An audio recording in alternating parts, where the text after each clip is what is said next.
Bienvenidos al episodio 3 del podcast Manija. Yo soy Manijavi y tenemos hoy a Nico Campo, especialista en marketing. En este caso vamos a hablar de marketing ético. Nico fue paciente mío por 5 sesiones allá en 2020 y hoy vamos a hablar también del tema del storytelling, de cómo nos atraviesa el marketing, cómo nos podemos posicionar mejor y algunos tips muy interesantes que yo la verdad que no conocía sobre cómo hacer el branding personal, cómo hacer crecer tu negocio, cómo conseguir tal vez mejor laburo, quién sabe. ¿Sí? Para el final vamos a tocar unos temas un poco más personales que tienen que ver con el bullying y el abuso, que son cosas muy interesantes, que él puede dar una visión que es muy, muy única. Creo que puede ayudar mucho. Yo soy Manny, soy psicólogo clínico. Mi actividad principal es asesorar con mi visión individuos y grupos para la resolución de problemas complejos. Estamos acá en este podcast porque mi pasión es ayudarte a que encuentres tus propias respuestas. Me encanta poder armar espacios donde vos puedas activar la creatividad y cuestionarte cosas. Y generalmente el problema está dentro de la mente, ¿m? Y tiene que ver con la falta de coraje, la falta de sinceridad. Si uno trabaja constantemente esas dos cosas, suele encontrar un rumbo, o al menos mi experiencia clínica me dice eso. Si te interesa participar del podcast o tener asesorías, mandas un mail, abajo está mi mail, también están las redes de Nico. Y ayuda mucho, comentarios, likes, la campanita, compartir, eso activa el algoritmo, esto está recién arrancando y leo todos los comentarios y los respondo todos porque me parece muy útil el feedback y tu contribución al escribir es algo que realmente hace que este espacio crezca. Sin más preámbulo, arranquemos. Bienvenidos al podcast de Manijavi. El tema de hoy va a ser el marketing ético. Es nuestra tercera edición. Tenemos a Nico aquí, especialista. ¿Cómo andas, Nico? ¿Qué tal, Javi? ¿Cómo estás? La verdad, un placer estar acá. Muchas gracias por ceder el espacio. Increíble todo lo que haces. Así que desde ese lado, 10 de 10. Bueno, estoy muy agradecido también de tener a Nico acá. Me parece una persona de lo más interesante, increíble. Él fue paciente mío en 2020, noviembre, tuvimos 5 sesiones y seguimos en contacto, sigue viniendo a los streams y apenas se enteró que estamos haciendo lo del podcast, me mandó un mail, me dijo, ¿no te interesaría tocar este tema? Que yo, la verdad, me dedico a esto, al marketing, lo ético, lo cual me llama la atención, vieron que siempre hablo de la sinceridad, de como que haya un lineamiento entre lo que vos pensás, lo que vos hacés, que haya poca tensión interna. Bueno, me parece que lo genuino y el coraje, Nico lo tiene incorporado, ¿sí? Y me gustaría poder abordar un poco el tema del marketing, primero porque a mí me interesa mucho y lo veo mucho en pacientes, esto de no saben cómo encarar el asunto de mostrarse o incluso, digamos, vender o insertarse en ciertos mercados. Y a mí me gustaría tener la visión de Nico y me parece que es muy valiosa, ¿sí? Nico, ¿nos querés decir un poco de a qué te dedicas? Bueno, principalmente me dedico al marketing, como dijiste. Si bien el marketing tiene muchas perspectivas, a mí la que más me interesa es la perspectiva destinada a las ventas. Es un poco dicotomía interna, ¿no? Por el hecho de estar buscando algo tan banal para muchos como es la comercialización en sí, pero a la vez muy interesante porque considero que tomándolo de la manera correcta se puede incluso generar un aporte con todo esto. Eh, Principalmente soy marketer, perdón.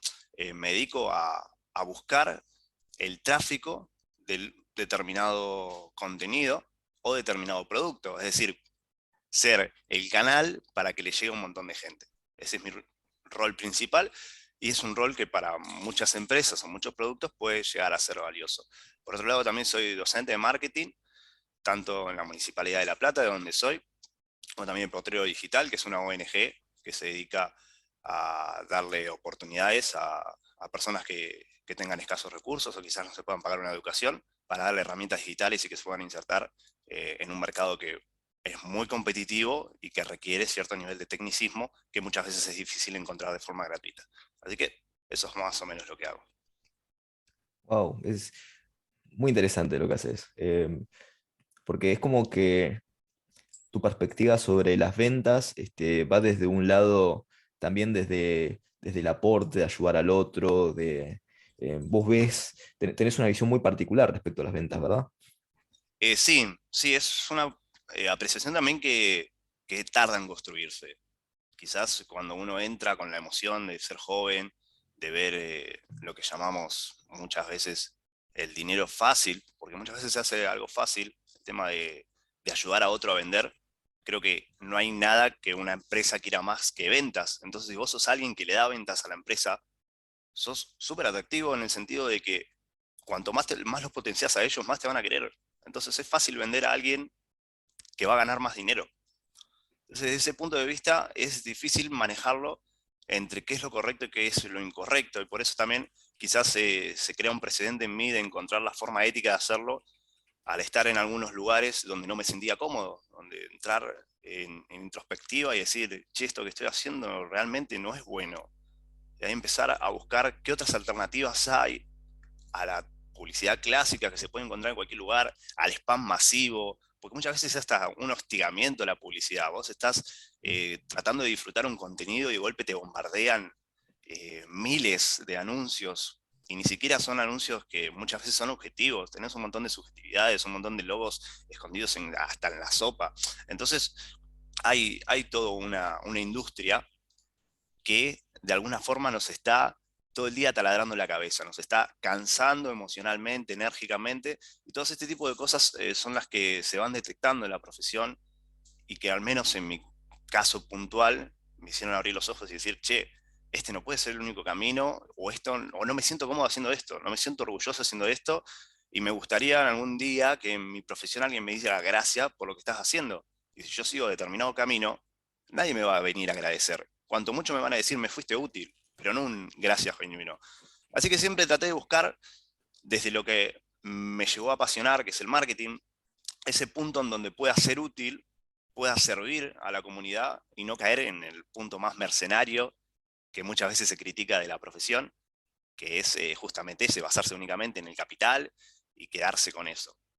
Entonces siempre estar ahí como lidiando entre un mundo y otro y tratar de ser moral y ético en un mundo donde muchas veces pareciera que te exige ser literalmente de guerrilla. Estoy absolutamente convencido de lo que decís. Yo mismo tengo constantemente que, o sea, me surge optimizar y revisar mis principios consistentemente, porque cuando uno se dedica a estar en diferentes plataformas como YouTube o Instagram, hacer los streams y todo eso, este, hay un aspecto que es, ok, ¿cómo voy y aumento como la audiencia que tengo, la cantidad de personas que uno observa, bueno, la cantidad de personas que están acá, los Sí, globos sí, oculares? obviamente. Pero el problema es, de una forma que vos te sientas coherente, como vos decís, esto de que alguien me diga gracias, de no ser invasivo, de que sea, mira, lo voy a poner desde otro punto de vista, tal vez más fácil. Cómo el tema de las ventas de alguna manera nos atraviesa en todos los niveles, que tiene que ver con lo social, o incluso en cualquier cosa que tenga que ver con negociar, algún tipo de negociación. Eh, Esto yo lo he visto, me gustaría que me corrijas o añadas a esto, como por ejemplo el hecho de ayudar al otro a comprar. Y a veces Sí. esto puede pasar en cualquier tipo de interacción. A veces sucede, digamos, en terapia, cuando es el cambio de creencias, o convencer al otro o ayudarlo a ver cuando algo es disfuncional. ¿Sí? Nico, a mí me gustaría que puedas expandir un poco el tema este de cómo podría ser ético una venta. Bien. ¿Cómo podría ser ética una venta? Desde mi punto de vista, lo más importante en un negocio es el cliente. Y para Mm. mí es el punto de inicio de toda estrategia que yo manejo. El punto de inicio de toda estrategia que yo manejo es el cliente. Yo pienso en el cliente, pienso como cliente. A mí me encanta poner el ejemplo de Robert De Niro, eh, cuando tuvo que actuar de taxista, taxi driver.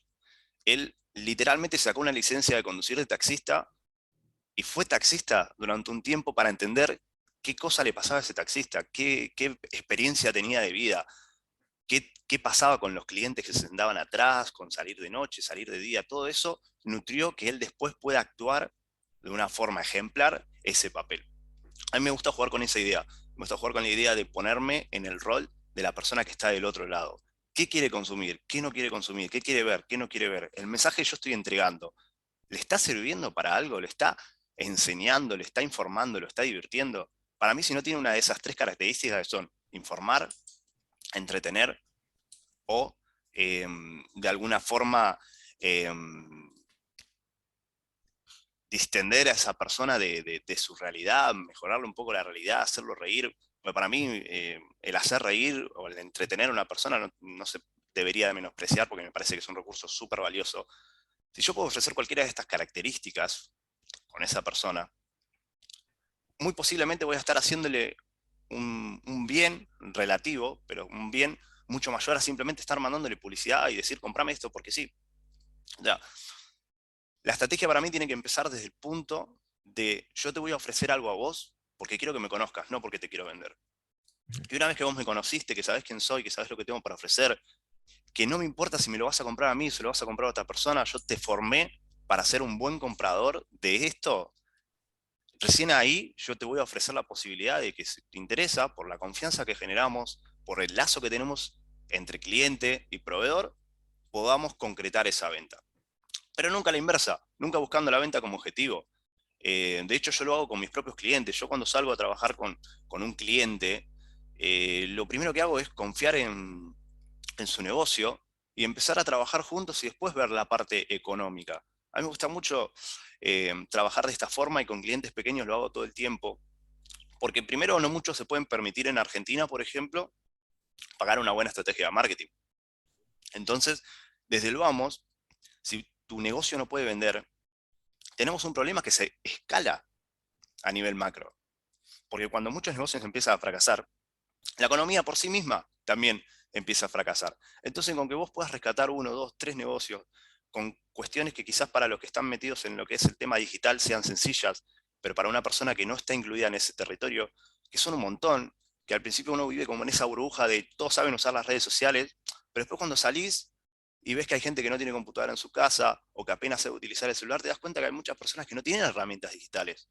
Ujú. Y esa es la realidad donde nosotros tenemos que tratar de meternos como profesionales, sea del rubro que sea, diseñadores gráficos, lo que sea, y tratar de brindar una ayuda y sacar, si bien hay un fin económico y capital de por medio, sacar eso de contexto y decir, che, pará, atrás de este fin capital hay una persona que necesita comer también. Entonces, ¿por qué en vez de criticar ese sistema, no le damos herramientas al sistema para que esas personas que quizás no son las que se pueden permitir pagar una gran campaña de marketing, puedan tener también una competencia en el mercado? Que la verdulería acá a la esquina pueda salir a competir con Carrefour y que los dos tengan una estrategia digital, porque eso también es lo que te permite lo digital, bajos costos. Te permite que la persona en su casa con el TikTok mostrando cómo hace los desayunos los venda. Y eso es genial, y eso es increíble.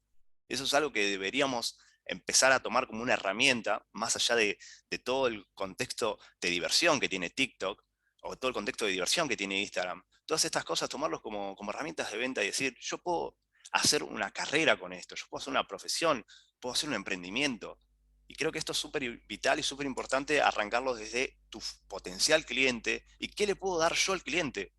No qué le puedo sacar, no cuánto le puedo sacar, sino qué te puedo dar yo que después a mí me sirva para transformar en una unidad de negocio. Para mí esa es la base primaria. Después, como base secundaria, tenés ya lo que uno puede considerar políticamente correcto o incorrecto, que bueno, eso va a regir lo que es la ética de la profesión, en el sentido de no vamos a hacer campañas sexualizando personas, porque antes se hacía, pero ahora ya entendemos como sociedad que ese no es el camino y que eso no está bien. Entonces, lo obvio quizás es eso, pero lo menos obvio es todo lo demás, en donde estamos bombardeando a las personas con publicidad que no quiere, en momentos que no quiere, con cosas que no le suman a nada en la vida, y lo único que hacen es tener un taladro en la cabeza diciéndole, comprame, comprame, comprame, comprame.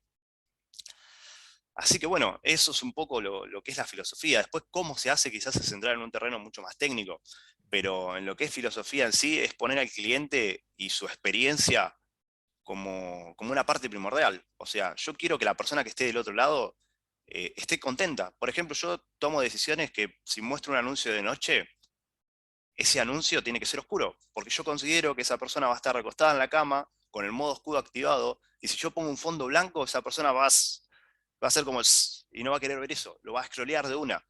Entonces, desde ese punto, desde el punto más chiquito que puede ser la distribución del mensaje, de decir, esta persona lo ve de noche en modo oscuro, hago un fondo oscuro para que esa persona se sienta a gusto con lo que está viendo, teniendo en cuenta esos pequeños factores, uno empieza a hacer un marketing mucho más atractivo y mucho más de utilidad. Y si encima en ese cuadrado negro que no molesta a los ojos le ofreces un buen valor de contenido, ya sea texto o video, vas a estar dándole una experiencia mucho mejor a esa persona. Y ni siquiera le estás vendiendo, solamente le estás dando una buena experiencia que después vos la transformás en una unidad de negocio. Pero primero la buena experiencia. Y me parece que eso es lo ideal. Exactamente. Estaba pensando en varias cosas en todo lo que vos me estás mencionando. Y, y creo que es verdad que vos estás haciendo un aporte de crecimiento, incluso al menos no estás taladrando la cabeza al otro, que eso sería algo disruptivo a nivel salud mental. Ujú. Tal vez incluso es un gran aporte, le ayudas al otro. Y esto no me parece un punto menor, creo que es un gran desafío moderno, o sea, no es algo que podamos subestimar. Recuerdo haber leído mucho, papers, libros. Hay un libro que a mí me cambió bastante, que es de Cal Newport, que es Minimalismo Digital.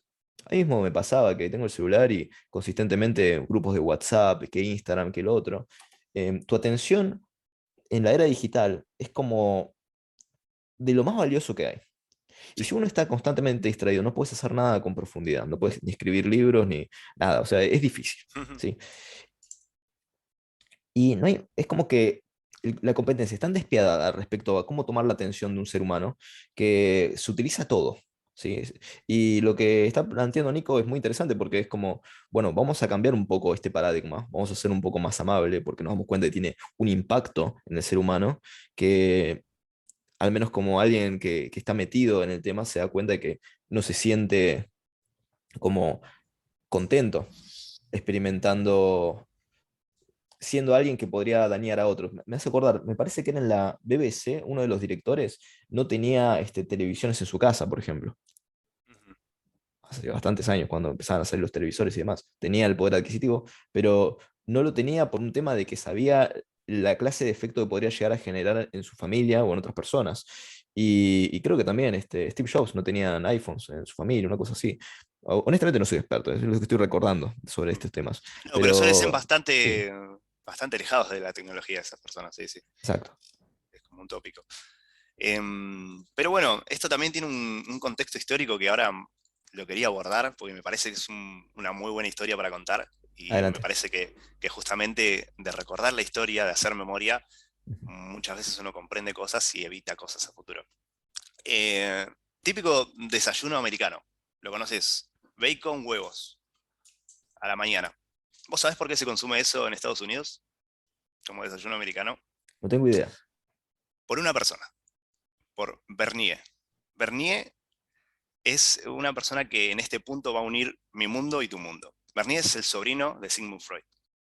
Ah, mira En vos. el año 1861 es el creador de las relaciones públicas, que bueno, le puso relaciones públicas a una expresión que en ese momento de guerra era mala palabra, como es la propaganda, ya que se utilizó mucho con la Alemania nazi. Así que para buscarle un nombre más marketinero, Bernier simplemente le puso relaciones públicas. Lo que hizo Bernier en su momento fue ser contratado por una empresa, por Beechnut, que es una empresa que se dedica a vender carnes. Esta empresa necesitaba aumentar la venta de carnes, principalmente la de tocino.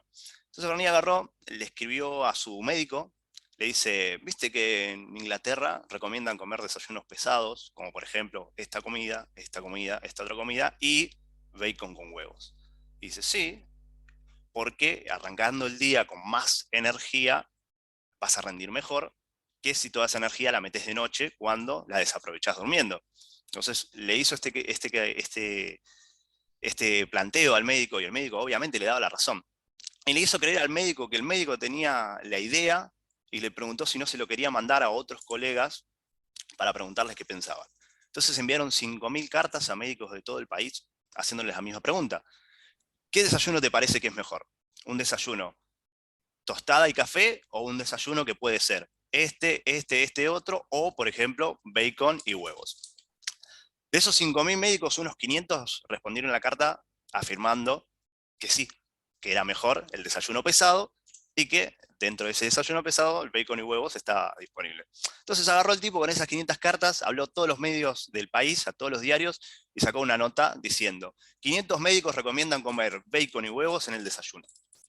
Desde ese día, las ventas de bacon y huevos para desayunos en Estados Unidos aumentaron exponencialmente y es ahora es parte de la cultura norteamericana, esto es parte de la cultura mundial, ya te diría, porque el desayuno continental americano es ya un hito histórico, y todo salió de una persona que hizo una campaña de propaganda. Entonces, dimensionemos hasta qué punto eh, esto puede irse de las manos cuando alguien entiende cuáles son las fuerzas que impulsan nuestros comportamientos. Y este tipo Bernier lo entendía muy bien, porque agarró todo el trabajo de su tío, agarró las conferencias introductorias generales de Freud, las estudió a lo máximo y dijo, ¿de qué forma yo puedo usar esto para vender? Y ahí es que empezó a crear toda esta construcción del consumismo que entendemos hoy en día. Ibas a decir algo justo, no sé si lo querés decir, y sigo con otro Sí, ejemplo.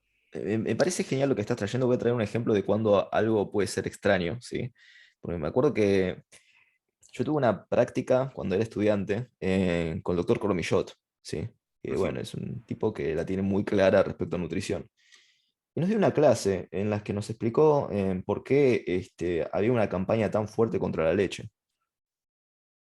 Nos dijo algo que a mí me sorprendió. Supuestamente, yo no sé, creo que tiene, tal vez tiene un convenio con Parmalat, Sangro, qué sé yo, o sea, no tengo idea, pero esto es lo que nos dijo, que se habían hecho estudios y en los estudios da una correlación de que a mayor consumo de leche, menor consumo de Coca-Cola. No sé cómo llegaron a eso.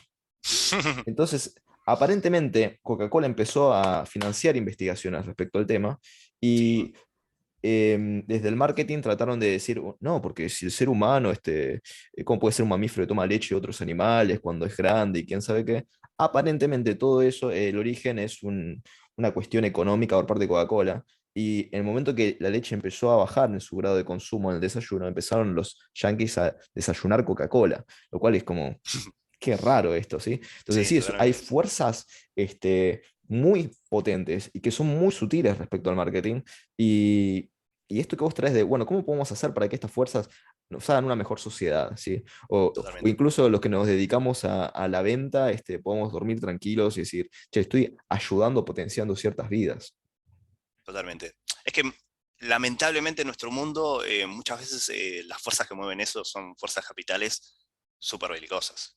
Como vos me decís, no sé si será cierto lo de Coca-Cola o no. Sí leí hace poco una investigación que hicieron con 100.000 personas en Suecia, que decían que la toma de leche está relacionada con la osteoporosis, contrario a lo que se piensa, como que los que más leche consumían, más osteoporosis tenían, y un montón de otras enfermedades asociadas. Así que me lo puedo creer tranquilamente, porque alguien tiene que financiar esas investigaciones. Hay que ver siempre quién es el fin último. Bueno, Bernier a esto los definía como el gobierno invisible, que son estas fuerzas que existen en democracia, que nos gobiernan, pero sin ser nuestros políticos electos, que lo hacen obviamente utilizando fuerzas irracionales, que son las que impulsan el comportamiento. De hecho, un ejemplo muy claro de esto, también mismo una campaña de Bernier, en su momento, en la época del tabaco, cuando las tabacaleras estaban saliendo como muy a flote, se dieron cuenta que las mujeres no consumían tabaco, las mujeres consumían cigarrillos. Entonces contrataron a Bernier. Bernier investigó el mercado y entendió que el cigarrillo no era un cigarrillo. El cigarrillo, en realidad, era el símbolo de la masculinidad de la época. Y en una época donde la mujer quería tener más igualdades, quería estar a la par del hombre, Bernier dijo, a partir de hoy el cigarrillo no es un cigarrillo, es el símbolo de la masculinidad. Y es la mujer la que va a meterse a romper la masculinidad. Entonces habló con las mujeres más pudientes de Estados Unidos y les empezó a pagar y a convencer y a seducir para que fumen en público. A partir de este momento sentó un precedente en las mujeres en donde fumar simbolizaba de alguna forma igualarse al hombre de la época, que era el único que tenía supuestamente el derecho a fumar. Y entonces tomó este impulso interno que tenía la mujer de pelear por sus derechos como parte de una campaña de marketing y entendió que cualquier objeto se puede transformar en un símbolo y que un cigarrillo no es un cigarrillo, sino que es más un cigarrillo. Y nuevamente sentó un precedente, porque a partir de esa campaña en donde se empezaron a hacer un montón de carteles mostrando a mujeres en situaciones anteriormente siempre se relacionaban a hombres, con ropa que siempre se relacionó a hombres, fumando cigarrillos y diciendo mensajes como mirá lo lejos que puedes llegar o mirá lo lejos que has llegado, cosas así. Empezó a taladrar la cabeza al punto tal de que elevó, pero por millones de dólares, la industria del tabaco y metió a un montón de mujeres gracias a eso. Y no es que las mujeres querían eso, no es que las mujeres fumaban y realmente querían derechos. Es toda una ficción que se crea, es una capa de ficción alrededor de un producto que se crea. Y a mí eso, por un lado, me maravilla desde el lado, ¡fua! ¿Cómo se puede lograr esto? Pero por el otro lado, obviamente, el lado más moral, un poco te da miedo de, ¡fua! Imagínate si estos son los casos conocidos de hace años, que se conocieron porque el tipo, después de muchos años, empezó a dar entrevistas y contar toda su historia. Imagínate las cosas que están pasando ahora, que nos están pasando por detrás, los hilos que están pasando por detrás. No quiero sonar conspiranoico, ¿no? Mm. Pero, pero lo que voy es que están pasando un montón de cosas, ni hablar de la experiencia de usuario que hay en plataformas como Instagram, la cantidad de psicólogos que trabajan en Instagram para desarrollar dónde va a ir el botón de like y qué va a representar ese like. Todo eso me aterra en algún punto. Me maravilla y me aterra.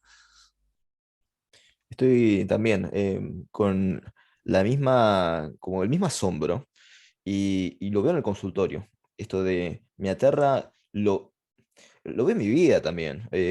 Lo fuerte que uno está condicionado. Uno siempre está condicionado, ¿sí? Siempre hay creencias. Pero hoy en día es incluso más evidente.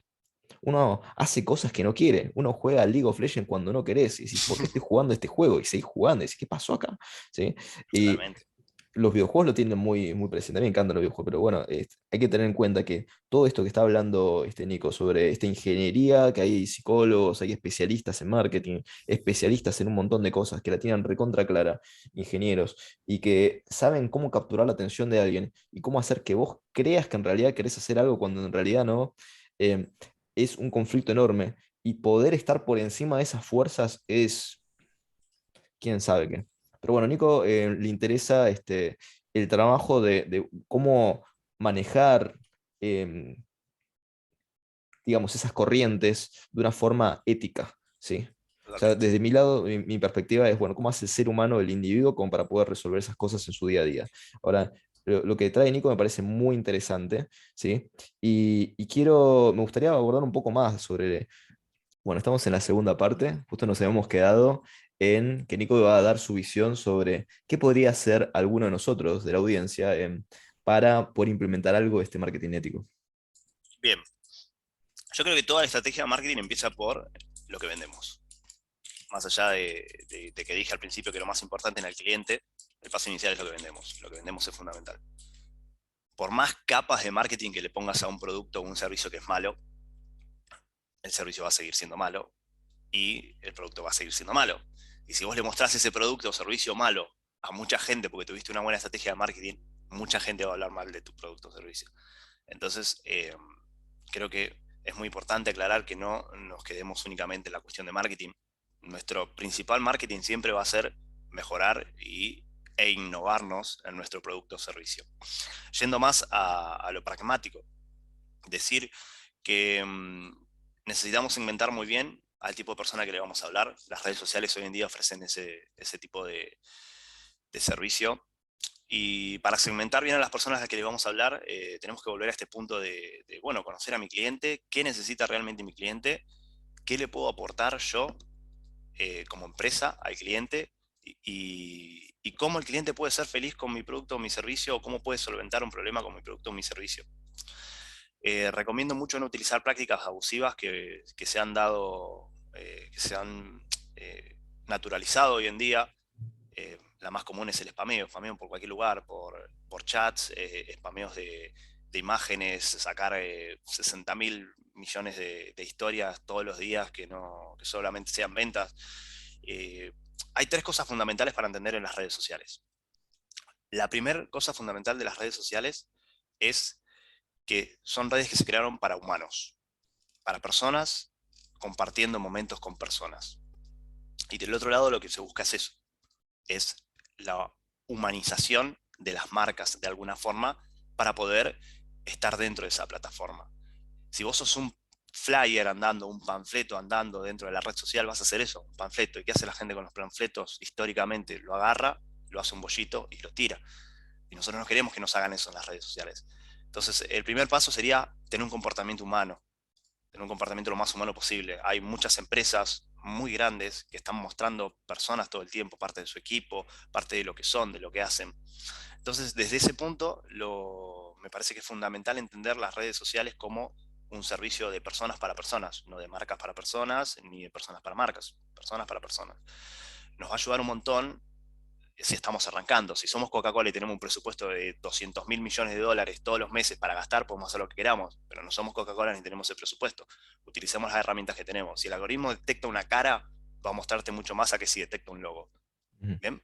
Ya tu engagement, tu visualización va a ser mucho más grande. Entonces, aprovechemos que somos personas y mostremos al emprendedor detrás del emprendimiento siempre que podamos.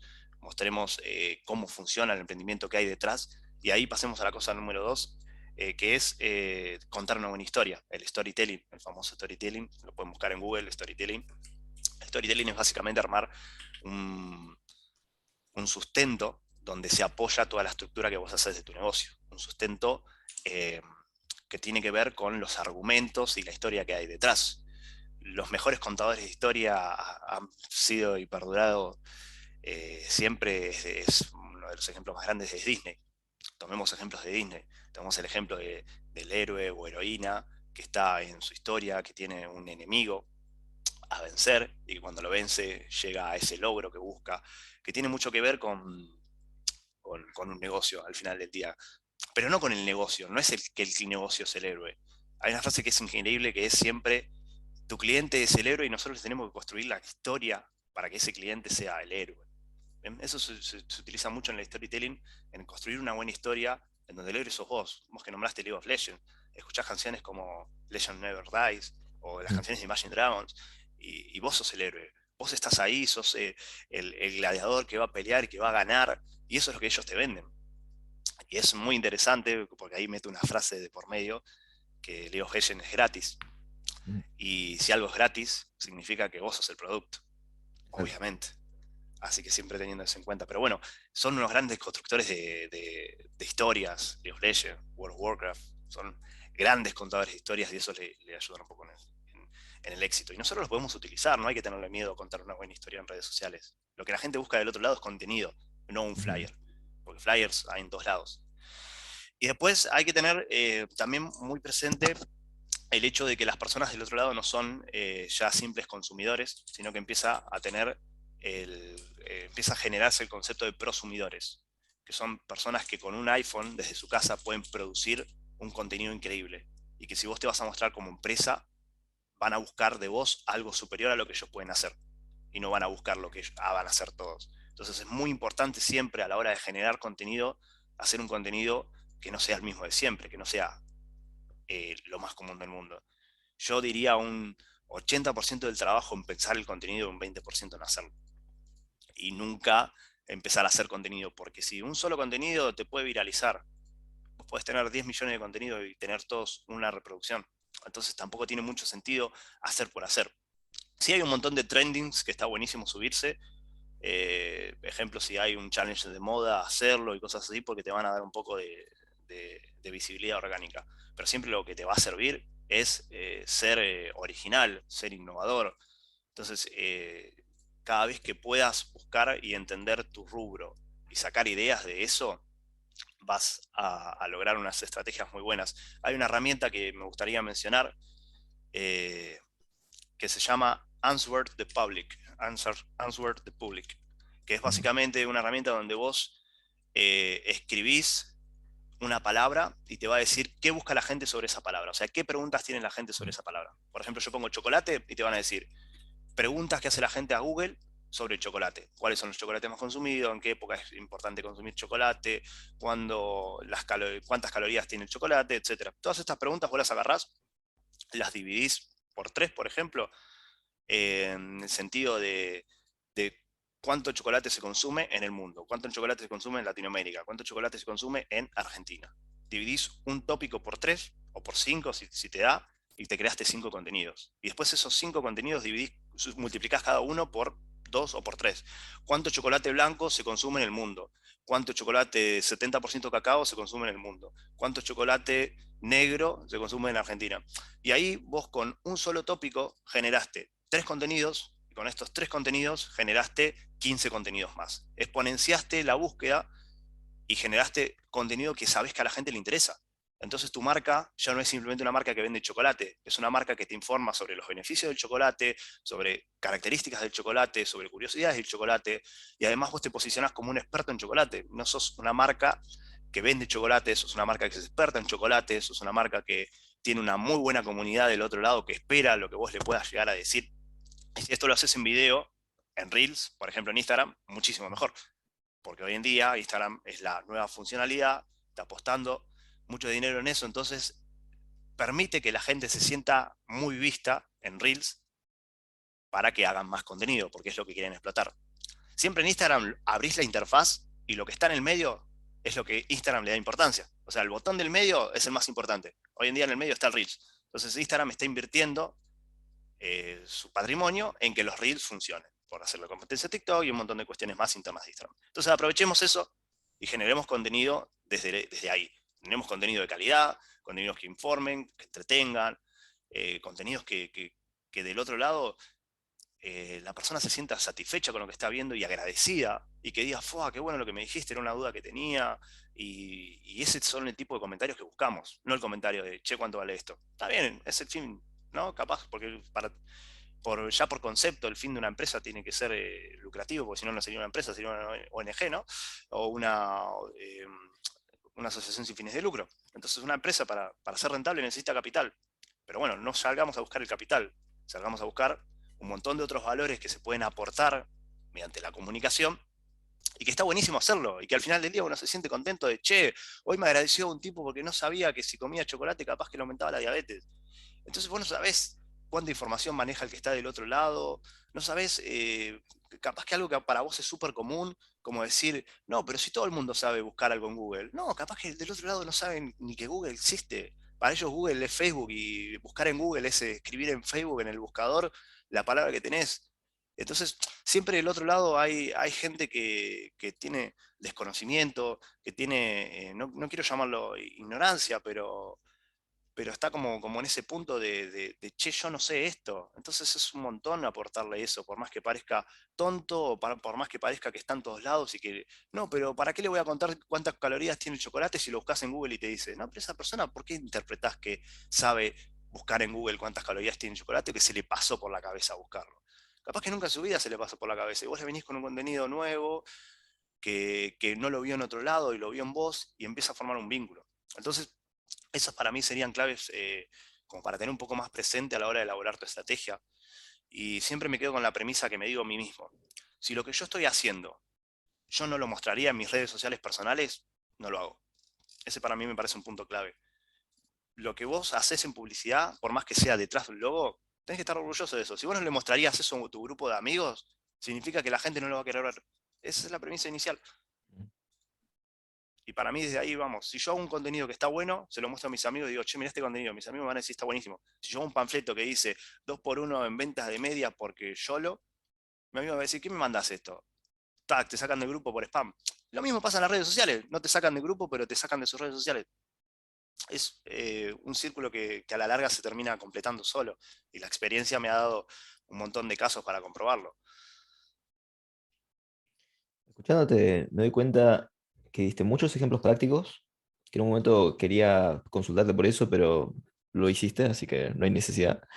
Y también comentaste esta filosofía que hay detrás y, y cómo el proceso es tan importante como tener ciertas prioridades ordenadas, porque la exposición por la exposición en sí misma tal vez no generase ese vínculo del cual a vos hablabas, ¿sí? Y como diferentes marcas, como habías mencionado, esto de hacer sentir héroe al cliente y que quien se dedica al marketing le construya la historia. Em, Todo el proceso psicológico de que la persona se sienta en el lugar adecuado, haciendo ese recorrido que de alguna forma estaba destinado a ser, el camino del héroe. Eso es como hay formas de encarar la vida en sociedad que pueden ser desde lo práctico, llegar a cierto autoconocimiento, a cierto entendimiento. Em, es posible alinear como varias cosas en la vida de un ser humano dentro de la interacción con otros. Y yo creo que lo que dice Nico es muy interesante. Lo que está diciendo es, primero que es muy como valioso lo que habías dicho esto de Answer the Public. Yo la verdad no lo sabía. ¿Sí? Entonces, Es buenísimo. constantemente debe haber gente con problemas que dicen, ay, no soy creativo. Pero en realidad Exacto. simplemente no, como que no llegaron a preguntarse sinceramente la cosa hasta llegar a un punto donde alcanzan estos recursos que deben haber un montón de ese estilo, como para generar árboles de ideas y formas de crear contenido y maneras de expresarse en el mundo. Sí. Sí, Y desde la salud mental, desde cualquiera de las personas que están mirando esto, la forma de mostrarse en el mundo siendo real, como cuando hablas con tus amigos, como cuando te mostras en tus redes personales, eh, te da un grado de tranquilidad y paz mental, que es distinto. sí, ¿Sí? totalmente. Y eso se comparte. Entonces, yo creo, Nico, que todo lo que me decís, todo lo que estás compartiendo es como es extremadamente actual. Es un problema muy zarpado el que estamos teniendo respecto a esta invasión constante de nuestra atención por fuerzas que desconocemos. Yo lo Sí, veo y yo todo el creo que es tiempo, ¿eh? insostenible. Yo creo que es Exactamente. insostenible. En Sí. el tiempo las personas van a agarrar, ya se están dando cuenta y van a decir, no quiero esto. Y las empresas van a tener que hacer un clic, porque vos como en negocio, como empresa, no manejás al público a menos que tengas una cantidad bestial, que seas Bernet, y que tengas una cantidad bestial de recursos para manipular a tal grado la percepción de la persona y hacerlo ser algo. Pero en el 99,9% de los casos, vos te basás en el comportamiento humano. O sea, tu empresa funciona en base a lo que hacen las personas y no las personas funcionan en base a lo que hace tu empresa, que es el sesgo más grande que he visto en todos mis clientes. Todos mis clientes piensan que porque ellos van a hacer algo como empresa o como negocio, las personas van a reaccionar a eso. Y no, es al revés. Las personas hacen algo y vos como empresa reaccionás a las personas. Ese es el camino orgánico que debería tener la publicidad. Ese es el camino orgánico que debería tener todo. O sea, las personas tienen un comportamiento, entendamos eso y hagámoslo. Google hace eso. Google entendió que su algoritmo estaba mal porque su algoritmo se basaba en lo que las páginas ponían como palabras clave y se dieron cuenta que eso no era la verdad. La verdad era lo que los usuarios querían y entonces ahora tiene un algoritmo que se basa en el índice de entre comillas, interés que tenga la persona cuando entra a la página, cuánto tiempo scrollean, dónde se para a leer, si la recomienda, si no la recomienda, si la cierra rápido, si la guardan favoritos. Entonces todo ese comportamiento que después se traslada a redes sociales como Instagram, donde te va a mostrar lo que saben que vos querés ver, el famoso algoritmo que siempre te muestra lo que querés ver. O sea, eh, todas las grandes empresas que tienen inteligencias artificiales o redes neuronales eh, artificiales súper complejas están evolucionando eso. Entonces vos, ¿cómo sin los recursos que tienen ellos no vas a hacer lo mismo? Entonces, ambienta tu modelo de negocios y de comunicación al comportamiento humano, trata de entender cómo se comportan, qué es lo que les gusta, qué es lo que quieren ver, qué les podés hacer sentir, todo ese tipo de cosas que son súper vitales y que muchas veces se pasa de largo por el simple hecho de tengo un negocio y tengo que ganar plata. Y todo lo demás se deja de lado. Nosotros tenemos un índice de fracaso de pequeñas empresas como país gigante, es abismal. Creo que es algo de que el 8% sobrevive de todos los negocios que se abren en el país en 5 años. Entonces, tenemos un problema muy grande. Y muchas veces ese problema surge por cuestiones macroeconómicas y muchas otras no pasa porque uno no toma las decisiones correctas. Entonces, siempre trato no digo que tengo la verdad absoluta, pero sí considero que tengo herramientas para suministrar a las personas para que más o menos encuentren cuál es su camino, qué es lo que les gusta decir. No, nunca voy a decir, vos tenés que decir esto. No, no, decime quién sos vos, decime a quién le querés hablar y de partir de ahí hacemos una estrategia en base a los dos factores importantes que tiene tu negocio. Entonces, creo que es un poco minimizar eso. Y después, como cosa práctica, te puedo dar un pequeño tip que yo hago. En mis redes sociales, a mí me encanta el marketing. En mis redes sociales, yo tengo dos Instagrams. Uno que es el mío, que uso todos los días y que no sigo a nadie que tenga que ver con marketing. Y tengo un Instagram en donde solo sigo cuentas de marketing. Entonces, cuando yo quiero nutrirme del mercado, abro mi Instagram que solo sigue cuentas de mi interés comercial las veo, me nutro, uso mi tiempo en eso y después vuelvo a mi vida. Y nunca lo trato de mezclar. Y me parece que esto es una herramienta que vi una vez en internet, la aproveché y me sirvió un montón y la recomiendo un montón. Si vos tenés una chocolatería, como el ejemplo de hoy, créate un Instagram que no uses, solo seguí chocolaterías. Y cuando esté falto de ideas o cuando necesites algo para hacer, entrá y scrollea un rato, fíjate qué están haciendo los demás, qué están haciendo en Suecia, qué están haciendo en Estados Unidos, qué están haciendo en Latinoamérica. Nutrite de todo ese mundo, entrá un rato en ese mundo, tomá las ideas que necesites y después salite. Y no trates de seguir cuentas de chocolatería, por ejemplo, tu perfil personal, porque va a estar la foto de tu tía, la foto del pibe que te gusta, un chocolate ahí que lo pasas de largo porque querés ver qué está haciendo tu amigo. Entonces, eso está buenísimo, tratar de dividir y utilizar las redes sociales como una herramienta. Muy bien, muy valioso el dividir los espacios, em, tener una clara diferenciación. Bueno, mi vida personal, lo profesional, aumenta la productividad también, el descanso, uno opera desde otro lugar. Creo que como consumidor uno necesita eso y como creador de contenido también, tener precisión respecto a lo que uno consume y lo que uno quiere hacer. ¿Cuál es la huella en el mundo? Muy bien, Nico. Para ir cerrando esto, me parece, a mí me encanta todo lo que decís. Realmente me pasa muy cerca a inquietudes mías que yo tengo. ¿Sí? Eh, y, y me gustaría saber un poco más sobre vos, de qué te llevó, o sea, esto más por un tema de vocación que lo veo constantemente, gente que no sabe qué hacer en el mundo. Vos terminás más o menos el secundario. Vos dijiste, Sí. ok, me dedico al marketing, ¿fue algo así o cómo fue la movida?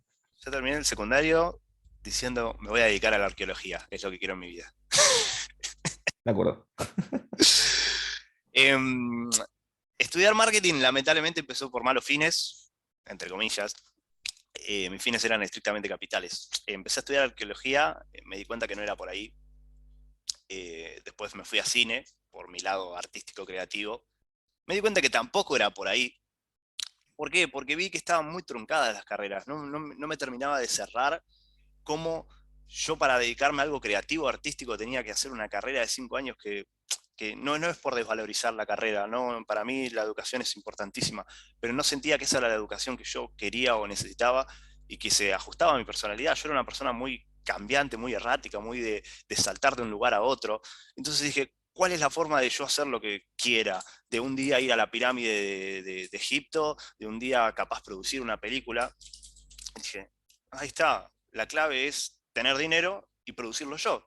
Si quiero hacer una expedición arqueológica, produzco mi expedición arqueológica. Si quiero hacer una película, produzco mi película. Me gusta la música, me produzco un tema. Entonces, encontré en principio en la administración de empresas un fin que era estrictamente capital, en base al disconformismo que tenía de todo. No me gustaba nada, bueno, trato de acumular dinero y con eso hacer lo que me gusta. Después conocí a una persona en la carrera que estudiaba marketing, se compartía en las aulas, me mostró que se podía mezclar los negocios con la creatividad y la comunicación. Y de trabajo psicológico, de terapia de muchos años, surgió la idea de que, bueno, de que el marketing un poco reúne a ese Nicolás que necesita comunicar por el medio que sea, por fotos, por audio, por video, por lo que sea. Es una persona que simplemente necesitaba comunicar y que nunca había encontrado una forma de comunicar. Y en el marketing tenía una forma de comunicarme de todas las maneras posibles. Podía comunicar por video, me podía comunicar por música, por una foto. Y creo que eso es un poco lo que nucleó esta carrera, una persona que le costaba conseguir un rumbo puntual, de dedicarse solo a algo, de muchas veces yo era re tímido antes y con las ventas y el marketing aprendí a hablar mucho más, pero muchísimo más. Yo antes no me animaba a hablar con una persona y muchas veces mezclo como que, che, el marketing y la seducción son muy similares también. Por ejemplo, si vos te querés levantar a una persona, usás muchas herramientas de marketing, te vendés a vos mismo de alguna forma, utilizás un montón de prácticas que están asociadas. Entonces, todas esas inseguridades y conflictos que tenía internos, de alguna forma se nuclearon en una profesión que al final después me terminó encantando y me terminó apasionando y que la pude saber llevar hacia el lado que se alinee con mis ideales, que es un poco eso. Estos procesos suelen ser bastante desprolijos porque uno no sabe lo que quiere. Totalmente. Y claro, y para llegar a esto necesitas tener esencialmente huevos, es decir, bueno, o sea, nada me cierra, entonces voy a tener que investigar, voy a tener que explorar. Ujú. Hay mucho valor en poder entender que uno está insatisfecho y que en esa insatisfacción hay una oportunidad de descubrirse a través de la acción, de la prueba y el error, de no tener miedo a equivocarse, o si lo tenés, al menos no tener miedo a tener miedo de equivocarte, sino, bueno, hay miedo a equivocarnos, bueno, fantástico, y nos metemos, y nos embarramos, y hacemos muñecos con lodo, y vemos qué hacemos. Algo tal vez funcione. Y creo que esto que estás mencionando es, tu proceso en particular es un patrón que generalmente veo en personas que les suele ir bien, que es no tener tanto terror a arrancar de cero o a probar algo diferente o a cambiar de carrera o a reinventarse. Ujú. Sí, yo creo que viene por ese lado de la reinvención, eh, que es un poco también lo que te permite este tipo de proyectos que no se basan en lo que uno hace, sino en adherirse a diferentes grupos y conocer muchas cosas. Yo he trabajado con empresas de ambulancia, he trabajado con restaurantes, he trabajado con empresas de turismo, y son rubros que no tienen nada que ver y que uno explora y encuentra un mundo enorme detrás de cada profesión y se va nutriendo un poco de cada una. Entonces, creo que eso es realmente lo que me apasiona de esto, el poder tener oportunidades infinitas. Entonces, bueno, encontré ahí un punto y una oportunidad muy buena. Si alguien está pensando en estudiar marketing y saber qué futuro laboral tiene, la verdad que para mí es muy bueno y muy alentador. Creo que hoy en día se le está dando mucha más importancia que antes. Yo cuando arranqué con marketing, todos me cerraron la puerta, me decían qué son las redes sociales, qué quiere este tipo, y al menos acá en Argentina. Y ahora se le está dando mucha importancia y la gente es la que está buscando marketing. Yo hasta tengo que rechazar clientes de las cantidades de propuestas que llegan. Así que para mí hay un mercado gigante y que no va a evolucionar mucho. Eso sí, lo que hoy es el marketing en 5 años va a ser una cosa completamente diferente, realidad virtual, seguramente un montón de cosas más que no vamos a terminar de entender del todo, pero seguramente va a haber un cambio muy grande porque la evolución que están teniendo las redes sociales año a año es inmensa. TikTok apareció de la nada y de la nada se fue y cosas así van a seguir pasando. Entonces, es algo que está bueno meterse, creo yo, y que le veo un buen futuro porque te permite trabajar de forma digital, a distancia. Yo tengo clientes en España, en Colombia, desde acá a Argentina. Nunca fui a esos dos países, sin embargo tengo clientes. Entonces me parece una oportunidad interesante y copada para trabajar de algo, si realmente te gusta. Obviamente, si no te gusta no te metas porque las va a pasar mal, pero si es algo que te gusta y te preocupa quizás el futuro laboral o si hay mucha competencia, para mí es un muy buen mercado. Yo lo veo como un mercado muy copado.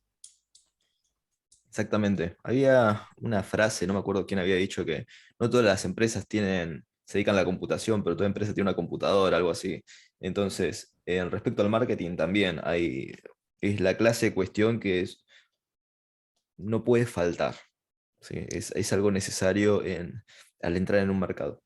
Nico, te voy a hacer una pregunta para ir cerrando esto. ¿Sí? Dale, ¿eh? Ponele que querés, ya no estás en este mundo y Ok. querés ser recordado por algo.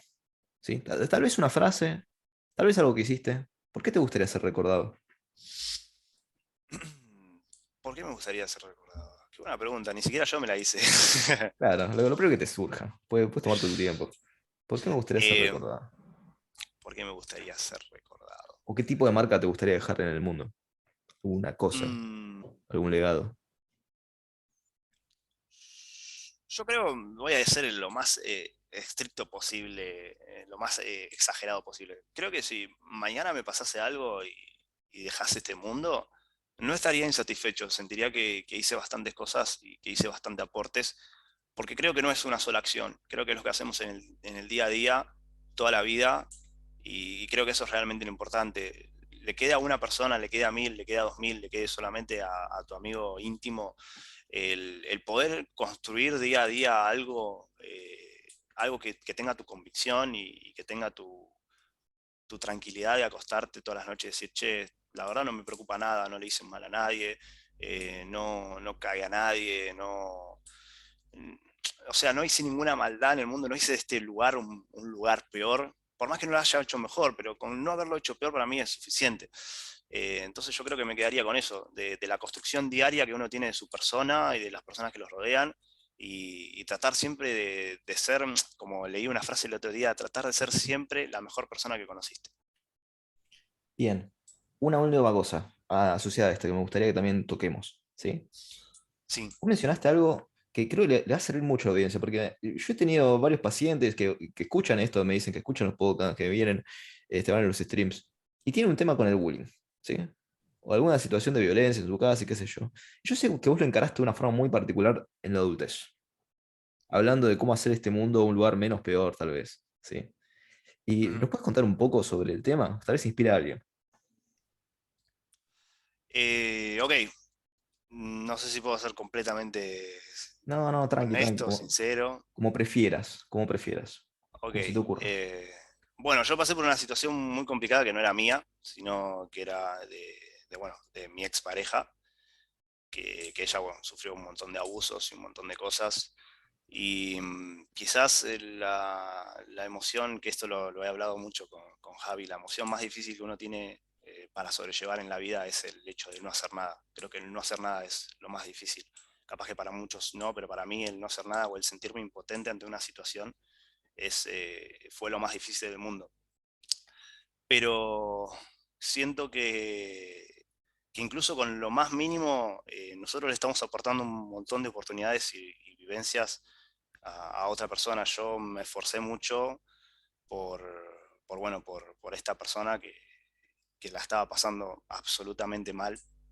Y creo que hasta con lo más mínimo nosotros le podemos cambiar la vida a alguien, con algo tan sencillo como unas palabras de aliento. Imagínate que hay estudios que revelan que las palabras lindas hacen que las flores crezcan más lindas. Imagínate lo que puede hacer con una persona que siente y que es una persona, o sea, lo que pueden hacer unas palabras lindas. Entonces, hasta lo más ínfimo puede ayudar a una persona a sacarla de esa oscuridad absoluta en la que se encuentra. Entonces, yo al principio estaba con dudas porque era una situación muy difícil sobre si actuar o no. Y hoy en día, viéndolo en retrospectiva, creo que lo mejor que uno puede hacer es ayudar y tratar de hacer servicio por el mundo o por una sola persona. En este caso, cambiarle la vida a una persona es un montón. Es, es literalmente, es un cambio gigante, aunque parezca que somos uno en 7.000, 8.000 millones. Eso de esforzarse, aunque sea un poquito, de salir de nuestra zona de confort, empatizar con la otra persona, acompañarla y quizás ser esa única oportunidad que tiene o esa única chance que tiene es completamente satisfactorio por un lado y completamente útil y realmente uno está haciendo un cambio. Entonces, eh, quizás no es un tema fácil de abordar, pero si estás pasando por una situación así o si conoces a alguien en una situación así, creo que todo empieza por primero hablarlo. De hecho, mi expareja era un abuso familiar el que tenía. Gracias a que lo pudo hablar, entendió en el problema en el que estaba y salió todo bien, salió todo bien. Pusimos un abogado por medio, pudo encarcelar a su agresor, Mm. consiguió un trabajo, salió adelante.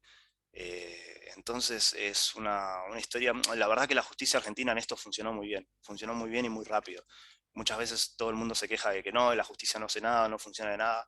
En Argentina, al menos con esta carpeta de género que tenemos hoy en día, la justicia funciona muy rápido con el tema de los abusos. Si hay una denuncia se toma en serio porque ningún juez quiere quedar con eso en la espalda si pasa algo. Entonces eso se suma súper rápido y es un proceso difícil, no voy a decir que no, es un proceso difícil para la persona, principalmente para la, entre comillas, víctima, porque creo que si bien es una víctima, uno no debe considerarse como tal, uno no debe encasillarse en ese rol, sino más bien es un rol de una experiencia negativa que uno tuvo.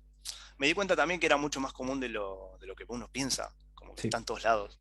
Mm. Es increíble como algo que uno considera súper ajeno está en una burbuja, que a mí me pasó, en una burbuja donde yo tengo una buena familia, por suerte nunca pasó nada malo, y que se te pinche esa burbuja y entender que el mundo afuera, que a veces está en llamas, es una locura, y vos estás ahí con un vasito con agua y decir, ¿cuál de todas estas llamas apago? Pero con que agarres una de esas llamas y digas, bueno, mi vasito de agua, lo voy a usar en esa llama, ya estás haciendo un cambio gigante en el mundo, aunque sea esa llamita. Y bueno, quería resaltar mucho el tema este de la justicia, que quizás a veces es el miedo más grande, porque a mí se me pasaban mil cosas por la cabeza. ¿Qué pasa si hago una denuncia y después no va preso y me viene a buscar y me quiere matar a mí, la quiere matar a ella? Y empiezan a salir todos esos miedos irracionales que terminan reemplazando los miedos reales de con que qué pasa si le pasa a una persona más, qué pasa si por estar libre la termina matando. Entonces uno empieza a ocultar los miedos potenciales reales con estos miedos fantásticos que empiezan a aparecer alrededor y te empiezan a quitar un poco la claridad mental de cuál es la mejor decisión. Entonces, creo que la decisión la mejor decisión que tomé es ir a terapia, obviamente. Creo que es la mejor decisión que tomé porque me ayudó a un poco centrarme en lo importante y encontrar esas ideas que por mí mismo no encontraba. Siempre está buenísimo tener visiones diferentes. Y, y bueno, una vez de clarificar esas ideas, ayudar a esa persona también la ayudé a ir a terapia, por suerte aceptó y quiso ser parte del proceso, fue fuerte en el proceso y cuando tomamos la decisión de empezar las acciones judiciales, salió todo muy bien, hoy en día tiene una vida mucho mejor, mucho está trabajando, está estudiando, como digo, el agresor ya está preso, puede vivir con su familia en paz. Entonces todas estas cosas surgieron simplemente de una charla, de prestar el oído sin prejuicio a una persona, que es hacer sentir a la otra persona que no tenés el prejuicio sobre ella, que te va a contar lo que fuese y que no va a ser un prejuicio para vos. Vos vas a estar abierto a escuchar todo eso y vas a estar eh, a la forma que vos puedas y con los recursos que vos puedas a disposición para ayudarlo. Ese es un mensaje que puedo llegar a dar. Es un gran placer tenerte acá, Nico, y todo lo que estás compartiendo de abrir tu corazón y contar de cuestiones íntimas, es algo extremadamente inspirador. Yo sé que, yo sé que no la pasaste bien, ni tu pareja, tu expareja, de todas estas circunstancias, pero el ir superando los miedos irracionales te lleva a ciertos lugares, y en este caso te llevó a vos un gran crecimiento y a todos los que te rodean también a enfrentar sus propios miedos. Así que te felicito. Totalmente. No, por favor. Bien. Ok. ¿Dónde te puede encontrar la gente, Nico? Bueno, si alguien necesita algún tipo de asesoría, yo hago asesorías en marketing completamente gratuitas. Obviamente tengo mi perfil profesional, pero si alguien necesita una mano con un emprendimiento que está arrancando o algo, puede buscarme en Instagram, soy Nico Campo, así como suena, sin puntos, sin nada, soy Nico Campo, es mi Instagram, o si no en LinkedIn, Nicolás Campo. Me mandan un mensajito, me cuentan el emprendimiento que tengan, me dicen, che, la verdad yo tengo dudas sobre si estar arrancando con esto, si va bien encaminado, lo que fuera, Ujú. sin ningún tipo de compromiso. No es que la primera sesión gratis y después te voy a querer cobrar, etcétera. No, no. Tenemos ahí una charlita, lo que fuera. Lo que puedo aportar desde mi conocimiento completamente gratis, todo por amor a que los emprendimientos florezcan. Así que sin ningún tipo de compromiso, pueden escribirme ahí, soy Nico Campo. Y bueno, Javi, un placer haberte escuchado, siempre es un placer escucharte hablar. Esta vez pudimos compartir desde otro lado que nunca habíamos compartido, que es un diálogo sin esto de paciente terapeuta, así que fue una experiencia interesante, buena, y siempre realmente tu contenido es genial. Yo te sigo en Instagram y como marketer te digo, tu contenido y tu encaminado es genial y espero realmente que te vaya muy bien con todo esto del podcast, con todo esto de tus redes y de la información que das, que me parece que ahí está el valor más importante que puedes ofrecer, que es tu visión del mundo, tu conocimiento, toda la inversión intelectual y espiritual que hiciste, poder compartirla al mundo, eso realmente es inspirador. Muchas gracias, Nico. La verdad que estoy muy contento de compartir este espacio con vos. Y me alegra haber arrancado los podcasts. Estoy teniendo momentos muy lindos. Esto que estamos teniendo es fantástico. Y estoy convencido de que hay gente que le hace muy bien poder pertenecer a estos espacios, ser audiencia aquí. Y bueno, ni hablar, si además te tienen a vos para hacerte consultas, 10 puntos, o sea, es buenísimo. Totalmente, totalmente. Así que yo doy fe que Nico es un tipazo, o sea, es un tipo transparente, o sea, hablas con él y te dice la posta, lo que le pasa, es sincero. Y bueno, gracias a todos por estar hasta este punto del podcast. Quizás Nico podría venir en otra ocasión, quién sabe, sí. Sin problema. Si alguno, muchas gracias. Tiene alguna duda en particular para hacerle a Nico, y no sé por alguna razón quiere hacerle en este video, o también la puedo hacer personalmente a él, pero cualquier cosa, estamos a la escucha y los leemos. Hasta la próxima. Muchas gracias, Nico. Un abrazo. Chao, Javi, muchas gracias. Ok, espero que les haya servido. Es un gran tipo, Nico. Me resultó muy interesante poder compartir con él el podcast, con un ex paciente. También participa en el stream. Un tipo que tiene una vida muy particular. A mí me gusta mucho lo que él fue logrando con todos los desafíos que ha tenido. Espero que puedan aprovecharlo, que puedan aprovechar también estos podcasts. Los invito de vuelta al que quiera venir para el quinto, sexto, séptimo podcast. Bienvenidos, porque el próximo ya está en proceso. Y gracias por estar. Los streams son los jueves generalmente y siempre los domingos a las 10 de la noche, mismo horario, los 2 días. Pueden seguirme en mis redes, ayuda bastante también a que esto se difunda si te parece valioso y que crezcamos entre todos. Muchas gracias.